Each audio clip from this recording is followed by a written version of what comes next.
nice to have you in my house, Heather. This is amazing. You've been doing my hair for so many years, and Yeah. it's kind of opposite now. You're Well, in my space now, and I yeah, love it. it's So, cool. It's group. I knew it. I knew it'd be earthy. I knew yeah, it'd be soft and just like you. And I'm happy to be here. So that's so I'm awesome. not the boss all of a sudden. I It's know it's it's weird, it's right? your space. So First type A personalities, it's a little bit hard. But I'm going to start right off by asking you, what does authenticity mean to you? authenticity. That's actually a great question, especially on a Monday.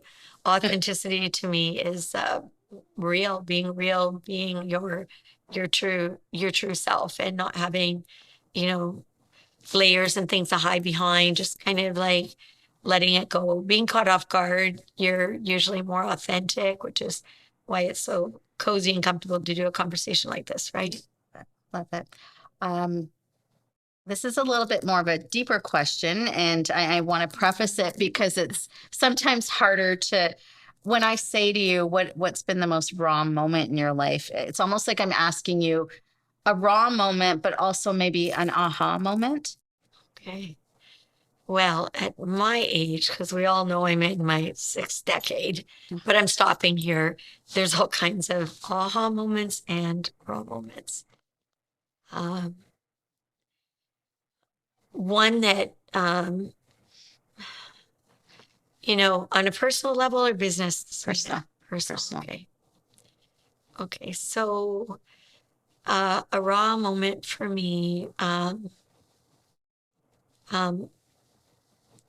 was losing my father, and yeah, So sad. and then a few years later, my brother. So those would be the two deepest wounds in my life. And there's been ahas because of them, because I haven't really ever let, especially my father go. My brother and I were close, so we kind of were less than a year apart. But my father was my friend, my mentor, my shoulder to cry on, and my strength. So I just rely on him up there now. Do you feel him with you all the time still? Yeah, physically, emotionally, he still, gives me a good kick in the butt if I need it. Yeah. Do you find yourself talking to him a lot? Yes, I just say, what should I do? I mean, I'm very spiritual as well. So, you know, I speak myself with, the divine, and whatever voice is out there that will listen to me. But I can tell when my father steps in. I can tell where he is, and I can tell whether he's happy. And he's a great guy. I think you might know that he was a minister I was of the just going word to as ask well. that. I was So, going to say, how is it growing so up? I love seeing telling people I'm a preacher's kid, because then they know how rebel I really am. Because if you're a preacher's kid, you got to be bad, right? So I lived that reputation really well as a teenager, and drove my parents crazy with that. But it was also a really great statement to live with throughout my life, because it helped to have people understand that integrity and honesty is really, really sacred and important to me. And I expect it of others, and I expect it of myself. So, Do you find that it really grounds you? Like having grown up, mhm. being a preacher's daughter, like I'm sure at the time when you were younger, you probably were like, come on, like seriously, like I gotta do all these things and I gotta go to church. So I lived in church, which made me pretty wild when I stopped going to church. So I lived in church, and then I had to go figure out the other side. But um, those that know me close, and you probably know, I like to live like a butterfly. I like to cocoon and fly all in the same year. So I would be a little bit hard to follow, because I'm an artist with, obviously, um, we all have a little bit of ADHD, and we all travel by the speed of light. I have a million ideas, but the ones that come solid are the ones that should have, and the ones that didn't may or may never. But I know that going from being a butterfly and being grounded Mhm. was something I didn't do in my younger years. I mostly did the butterfly part. Like, I figured everything out. I traveled around the world with my work. I competed. I became a sponsored marathon runner. I just couldn't be a 10%er. I had to be that 100%. And I never competed with others. I always competed with myself. And that's something I saw my parents do. And they always allowed us to be independent. There's 5 of us. I have a late brother, as I mentioned, and 4 of us living. And we're a close family, but we're extremely independent, which is kind of interesting. Like I'm in the beauty industry and I've got thousands and thousands of clients and just all around have met many different types of families. So I know that mine's unique and different, but I really want to know because you are in the beauty industry and you are so out there and so many people know you. Do you find it, okay, being a more seasoned stylist, seasoned, as you say, with age, wine, like what's that saying? Wine gets better with age. yeah, that's Yes, what I love right? to say. So, okay. So why wouldn't we, right? But Right. carry on. But do you, how, and this is maybe me projecting a little bit, do you struggle to feel like you need to keep up with the younger stylists and their style or? Let me think about that. I don't know that I struggle. I might say, okay, I'm going to have to reframe what I'm thinking or doing because of my age. I'm in my 6th decade and I'm very happy to be there because, like my saying about wine gets better with age, I like to try to project that. And I have 4 children. They're between the ages of 21 and 43. And I want them to remember their mom as not being like super, trying to be young, but young in my happiness. So as you can see, I show all my wrinkles. Love and I'm proud of that. And so you should be. I feel like we earn these. And yet, they all tell a story. The best comment is to be out in public and someone comes up and goes like, how old are you really? Because they know the personality and what they're seeing doesn't quite match, right? I also believe that you have to take care of yourself. So practicing yoga and doing all that mindfulness. And most recently we got a infrared sauna in our house because I heard that it helps keep you young. Apparently in Finland, every house has one. It's normal. Really? And guess what? 0 old timers. So I went, well, I'm getting old. I'm just going to have to suck that up. And so for Christmas, I said, no presents. We're doing experiences. And we got a sauna. That's beautiful. Have you been using it a lot? Yeah. I was only using it once or twice a week after yoga. And now that I've read that article, what is it about our phones? It just brings you everything you're talking about. Right. So I'm talking about infrared sauna. And all of a sudden now I've got all kinds of articles. So, but I believe that because that's a statistic. And I believe statistics. There you go. Yeah. I don't believe everything I read, but I believe statistics. And practice, right? Yeah. So to answer your question, about getting older, I think I kind of use that wisdom piece that I've said to, people in my life that I'm coaching or mentoring through work. But at home, I do practice that as well, is just use that wisdom piece that, hey, I got something to share with you that you can't buy. You can't go out and put it in your pocket and pay for it. You've got to listen to me because I've lived it. Maybe that helps, but I feel young. Like if I don't look in the mirror, I'm 16. I look in the mirror because I have to be able to see where my eyes are now because I'm wearing glasses and all of that. But it's just, you put up with the little bumps in your life when you get older, but you can still be cool. Like I found a pair of glasses that were pink and tortoiseshell all in one. Did you know I was going to Katie Spade. Print. I knew you were something. Oh, yes. Yeah. Yes. So there we but go. my glasses wouldn't quite work for you, but my earrings would. Yeah, they would. Like these are, yeah, these are some fun earrings my girlfriend gave me for my birthday. Love it. It's when people know you, right? Like I'm at a stage in my life where I love young people. I am so wowed by what they bring to the table. And this whole millennium, what's all the different levels? Like there's got to be about 20 of them. So I can't keep up but with I'm that. like, that's cool. But I get to talk to people one-on-one. And I love nothing more than my 4 kids from the age of 21. Let me think. I'm getting old now. 21 to 43. I love when they have their friends and family around because that's that next. Oh, yeah. And some of it, I go, I'm so glad I'm done with this. And then a lot of it, I'm like, oh, I'm going to hopefully be an influence for that generation. I have a question that I know everyone's wanting to know. Well, not everyone, but I know it's going to be a burning question for a lot of people. So a lot of people know Heather as the hairstylist, has won all these awards and, just this great person out in the community that gives back. But who is Heather? I want to know, who are you, Heather, besides Heather, the hairdresser, stylist? Who are you? Hmm. Loaded question, Sabina, but I'm going to simplify it. If I had to put it into one word, I'm energy. I have, yeah, it means a lot. I don't know how to put this into like one sitting with you, but energy that has um, you know, obviously we have different kinds of energy. I love to focus on light energy. I think we all have some dark energy too. I have some, you know, um, obviously we have different places of energy that we can't, always go look at, but I'm mindful of that, and I work at that, and through helping others, I think I cope with that really well. Yeah. I cope with that not necessarily really well.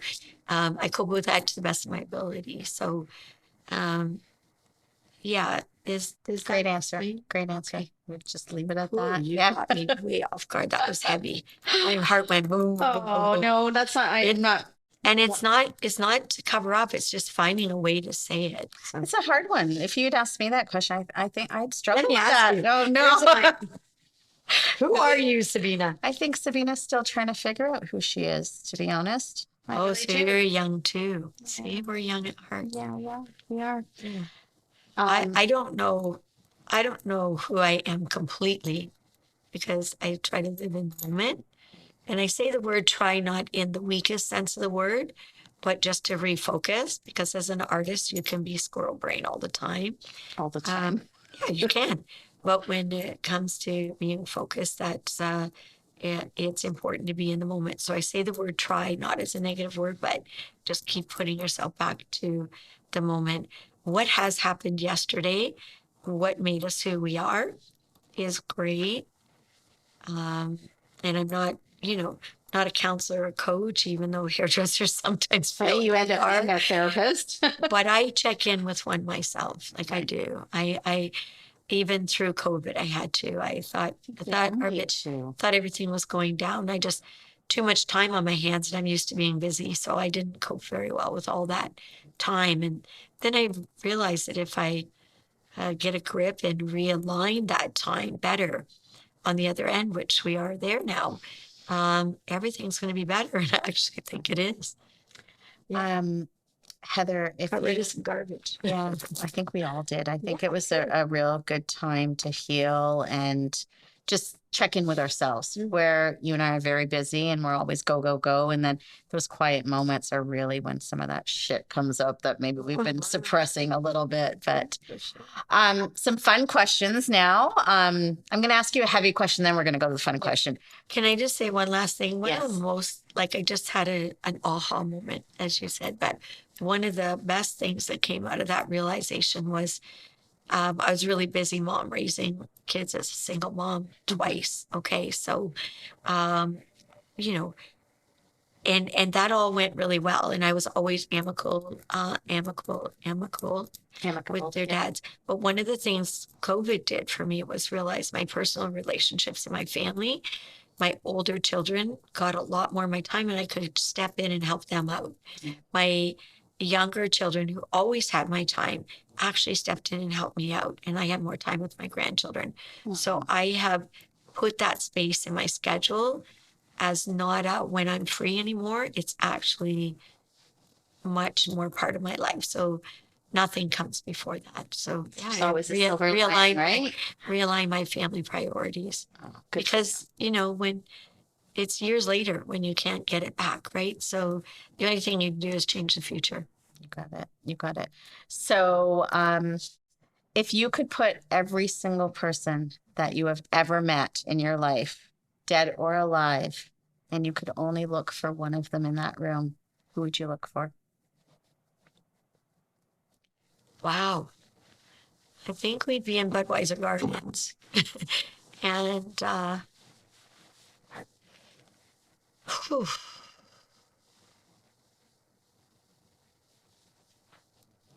sorry, that's No, Fane, take your time.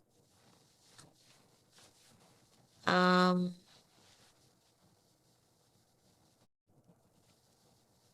yeah, that would still be my father. Yeah, it circles right back. So there's a lot of angels and a lot of people, but I am incredibly grateful, but it would still be my dad.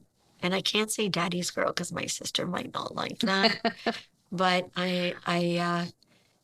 yeah, I think your largest influencer and you're a person who um, loves you unconditionally and gets you through some struggles and waits for you to even pass. Like he waited for me to come home on a trip where I couldn't do what I needed to do because I knew I was losing him and just yeah, like a lot of that.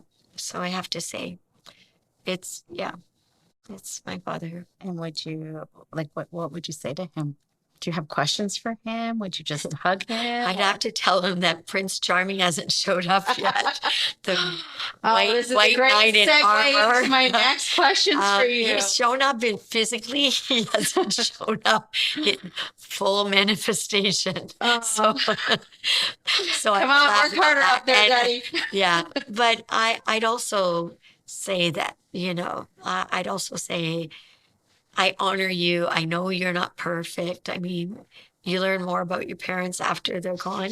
And I have a beautiful mom. Yesterday, I had her birthday over the whole weekend. We did. She's 84 years old, and Wow. she's a little French woman. And she does not And look it. I've seen her I like know. cluttering She's around. she's like the 100-and-something-pound little tiny French woman, feisty as ever. She'll be with us till she's over 100, I'm sure. Oh, I'm sure. But I like, yeah. So I'm really blessed to have that time and have that family. But yeah, so that's what I'd say to him. I'd say, I honor you, the good, bad, and the ugly, and thank you for accepting me for who I am, and hopefully you'll be proud when I come join you. It's beautiful. Okay, You're making me all sobby. I don't girlfriend. mean to. Sorry. Yes, you do. Your knight in shining armor, as we were just talking about. I have so many questions being single right now myself. Come on, do you have any tips? Like how the heck do you like are you single now, Yes, Heather? Okay. yes. And are you looking to date? Are By you choice. dating? Okay. By choice, but not um, by choice because okay, dating, that word dating, that's a difficult one for me because as one day at a time seems to be easier for me to manage, like the important things first, things you don't like to do first. So dating is like a hard thing to do for me because I don't think my lifetime relationships, I would have, like, I'm 100%er. So it's like full on 100%. Yes, I'll marry because yes, I believe in marriage. I believe in 100% commitment. But I don't know that I have a grasp on when you're ready or how, I think I've met some wonderful, wonderful people and I've had wonderful lessons and I don't have any, bad things to say. I don't have any anger because I always healed. I always made sure I heal.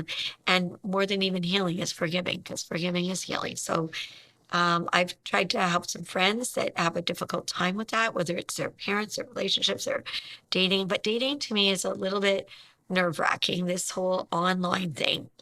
The strategy of lying about your stats or I've never speed understood. You're dating. always I got gonna- invited to speed dating and I went, say what? Like I can barely handle one night hour conversation in my life, let alone speed dating. And I'm a speed runner, like I'm a marathoner, but speed dating, like that's just a whole lot. Like I'd probably call someone the wrong name or something. Like, I don't trust myself on that. So, but I also, I don't believe, like I did when I was younger, in the fantasy. I don't believe that it's just going to happen. And that's why in one of my relationships, my last marriage, where everyone around me thought it was a fantasy, I said, no, no, it's a reality of our spirits coming together. But the only thing I didn't know was that it wasn't going to be forever, that one day it would just stop overnight. So, and that there really was no build up to that stop. So it was a shock. And that was something that I had to learn a lesson from, that I didn't see or feel that because I was so engrossed in the love and the relationship and the blended family that I did not know that that could happen. Yeah. So each relationship, each lifetime relationship, long term, which I call a decade a long term, right? Each, like, not turning over. I have dated for a year or two with people, but I kind of feel that by 2 years, you know whether that's your lifer, and you should set them free if it's not. Do you find, like, do you struggle? Because I just know a little bit about you, but for the viewers at home or listeners that don't know you, how do you not bring your past baggage into your next relationship? And I've always said, the way I've stated this is that you can't paint everyone with the same brush. Just because you had that experience there doesn't mean the next one is going to be the same. So I know that, yeah, like, so how have you not? I never heard it that way. I like the paintbrush thing, but as I said, when I heal, forgive, I never forget, because I'm Scorpion. Yeah. I'm a Scorpio. We've got that in common. So we are Scorpions. So I don't forget. But in the, like, and I'm not, I'm saying this works for me. I don't know if it works for everyone, but I don't bring that into the relationship at all. And sometimes I get asked all kinds of questions about it, and you know, the person I'm talking to wants to know more and more and more. And they say I'm mysterious, but also Scorpions are mysterious. But what I try to do is give myself and that person the chance to be their authentic self. And so maybe that's part of wisdom, because I'm going to tell you, Sabina, in the first half of my life, let's just divide it in half and say it's 30 and a half. Yeah, because I'm 61. So let's say in my younger self, I allowed myself to be chosen. I got ready, I went out, I allowed myself to be chosen in the world. And in this half of my life and in the rest of my life, let's stop it. Let's start at 40, because I think that's when I kind of grew up. And then when in the rest of my life, I want to choose what's best for me. So rather than be chosen, which then you're bringing your stuff along, you know, I've got this quality, I didn't like this quality and all that. No judgment. Like, let's just start with a spade as a spade. And, you know, Scorpions are passionate, so we have to be careful. We can't just jump in the sack right away, because that's like what we want to do, right? Like, that's like especially if there's that. But giving myself a chance to get to know someone, so that I may have stopped the emotional collapse of getting into a relationship for the wrong reason. So do you have a checkbox now? Like, to just, if you meet a guy, do you have I have a Word document that's and it's called My Equal. Ooh. Yeah, it was a client who showed me this years ago, and I ended up forcing her to let us photograph her wedding, because I thought her way of finding her partner was just fabulous. She met him at the gym. Good to meet people in the atmosphere that you like. So she met him at the gym, and I won't mention her name because she may not like that. But I used the strategy. She called her something different, but I called it My Equal in Life. And I started writing down what I would like in someone, but different than the languages of love, right? You comprende? Yeah. So the languages of love I've read, and I believe that you have to give the other person's language of love, not your language of love, because that's you need to understand it. You need to understand what the other person, no, you have to serve them that. Okay. Oh, that's just my interpretation. Okay. You're supposed to serve them that language, not understand it only. But understanding is the first step of serving, right? So, for example, my language of love is affection and service. So I do those are mine. So a person that's with me would have to learn that and want to do that, even if they don't understand it. So, but back to just before that, I had a little thought before we got to the languages of love. And that is that, in our relationship, um, at my age in life, it's going to be um, someone that you can align on your spiritual senses and things that you really can bring together as one, not just your assets and your features, but your ideology of what you really believe to be real, so that you can spend the rest of your life or their life, whoever's life is coming or going first, and that. So I just live that every day and feel that there's going to be that person that's aligned, and I came very close to that, as you know, recently, because I had a relationship, an old flame from way back, and that wasn't even a flame, that was just a flirt, and that flirt came back 18 years later, and it lasted a couple of years, but then there was something that drew us far apart, and it had to do with our belief system. So, and that's sad because we had everything else. So sometimes people are to come in your life and enrich in your life and teach you a lesson. And I'm just finishing those lessons now so that I can free myself. So I'm not going to just jump into the frying pan after I got to heal. So do you still hold hope for, like, are you hopeful that you will meet your knight in shining armor still? Oh, you have to have hope. Yeah. Have to have hope. Good. Yeah, hope is like love, right? Like, have to have it.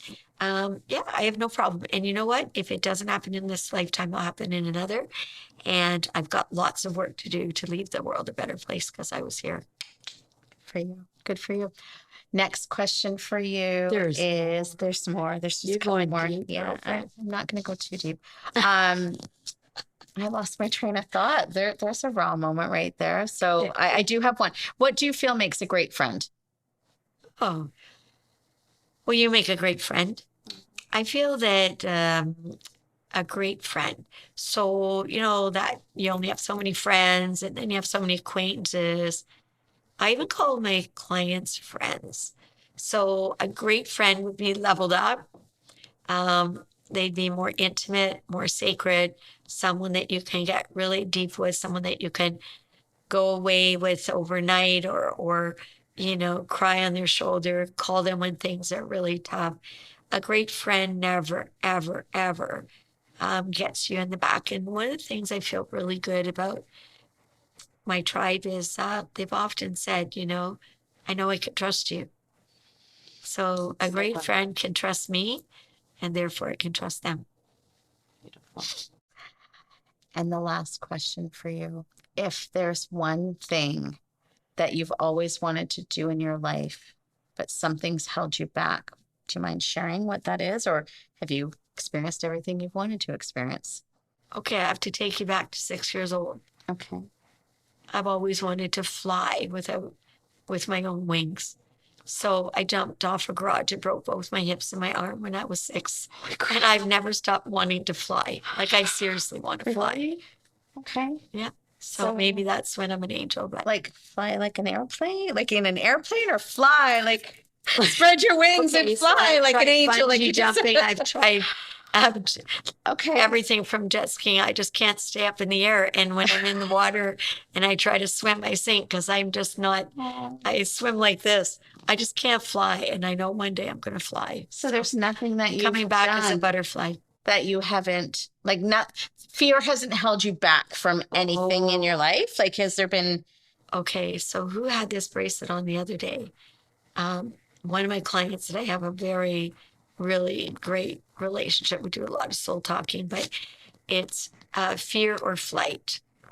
And I'm going to, she thinks it's Alex and Ani jewelry. Oh, yeah. But it might not be. She's looking into it as we speak. Okay. And it's because I really need this fear or flight.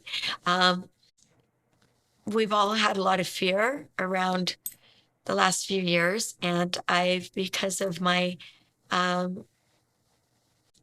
disengagement with fear, I've been able to work around that, and no, I'm not really afraid. That kind of comes in my family. My brother does all those sports that are like life threatening. I was in New Zealand and went off a 90-foot cliff on the seven wonders of the world and said, "Hey God, take me now." I thought I could fly.